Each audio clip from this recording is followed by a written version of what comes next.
தந்தி TV நேயர்களுக்கு வணக்கம். இன்றைய திரை விமர்சன நிகழ்ச்சியில் நம்ம பார்க்க போகிற திரைப்படம் மார்கன்.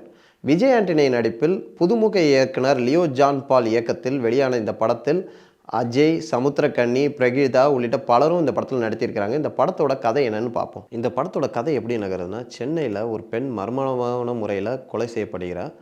இந்த கொலையை இன்ஸ்பெக்டராக வரும் பிரகீதா விசாரிக்கிறாங்க. இப்போ இந்த செய்தியை மும்பையில் இருக்கும் விஜய் ஆண்டனி பார்க்குறாரு. அவரோட பொண்ணுக்கும் இதே மாதிரி ஒரு கதை நேர்ந்திருக்கிறது. அதனால் இதை விசாரிக்கணும்னு கேட்குறாரு. அவர் இப்போ ஓய்வில் இருக்கறனால காவல்துறையில் அங்கே பர்மிஷன் கொடுக்கல. பிறகு சென்னையில் அன்அஃபிஷியலாக இந்த கேஸை அவரும் எடுத்து விசாரிக்கிறாரு. இப்படி இருக்க அவரோட பொண்ணுக்கும் இந்த கதை நேர்ந்திருக்கு. யார் இதை பண்ணுறாங்க அப்படின்றது கதை நகருது. ஃபஸ்ட்டு ஒருத்தரை சந்தேகத்தின் அடிப்படையில் பிடிச்சி விசாரிக்கிறாங்க. அதற்கு பிறகு தெரியுது அவர் இந்த கொலை செய்யலைன்ட்டு. ஆனால் அவருக்கு பயங்கரமான ஞாபக சக்தி இருக்கிறதுனால அவரோட உதவியை நாடி இவங்க இந்த கேஸை எப்படி சால்வ் பண்ணுறாங்கன்றது தான் கதை நகருது. இந்த படத்தில் விஜய் ஆண்டனியை விட அதிகமாக அஜய் வராரு. அந்தளவுக்கு அவருக்கான கதாபாத்திரம் வலுவாகவே அமைஞ்சிருக்கிறது. படம் ஒரு ப்ரெடிக்டபிள் க்ரைம் த்ரில்லராக இருந்தாலுமே அந்த கிளைமேக்ஸ் போர்ஷன் சொன்ன விதம் நல்லாவே அமைஞ்சிருக்கு. 2 ஹவர்ஸ்க்கு மேலே இருந்தாலுமே ஓரளவு போர் அடிக்காத மாதிரி ஒரு படமாக தான் க்ரைம் த்ரில்லர் தான் அமைஞ்சிருக்குன்னே சொல்லலாம். ஃபஸ்ட் ஹாஃபும் சரி, செகண்ட் ஹாஃபும் சரி, ஓரளவு ப்ரெடிக்டபிளாக இருந்தாலும் இதை கொண்டு போன விதம் விறுவிறுப்பாகவே இருக்குன்னே சொல்லலாம்.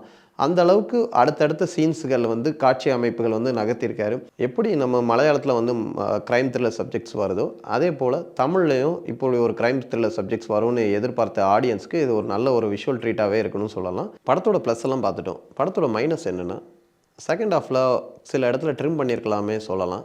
ஏன்னா அது ரிப்பீட்டிவ் மர்டர் சீன்ஸ் இன்னும் கொஞ்சம் ட்ரிம் பண்ணி சொன்னால் படம் இன்னும் எலிவேட் ஆகிருக்கலான்றது தான் ஒரு ஜென்ரல் ஆடியன்ஸோட கருத்தாகவே இருக்குது. மொத்தத்தில் பாடல்கள் பற்றி சொல்லவே வேண்டாம். விஜய் ஆண்டனி எப்பொழுதுமே அதை இசையாக இருக்கட்டும் சரி, பின்னணி இசையாக இருக்கட்டும் சரி, ஒரு டிஃப்ரெண்ட்டாக ட்ரை பண்ணி பெடல் எடுப்பார். இந்த படத்துலையும் அதே மாதிரி தான் செஞ்சுருக்காரு. க்ரைம் த்ரில்லருக்கு என்ன ஒரு பிஜிஎம் கொடுக்க வேண்டுமோ அது கச்சிதமாகவே அமைஞ்சிருக்குன்னே சொல்லலாம். மீண்டும் ஒரு திரை விமர்சன நிகழ்ச்சியில் உங்களை சந்திக்கும் வரை உங்களிருந்து விடைபெறுவது உங்கள் ராஜா. சினிமா உலகை ஃப்ரேம் பை ஃப்ரேம் படம் பிடித்து காட்டும் தந்தி சினிமா சேனலை இப்போவே சப்ஸ்கிரைப் பண்ணுங்க.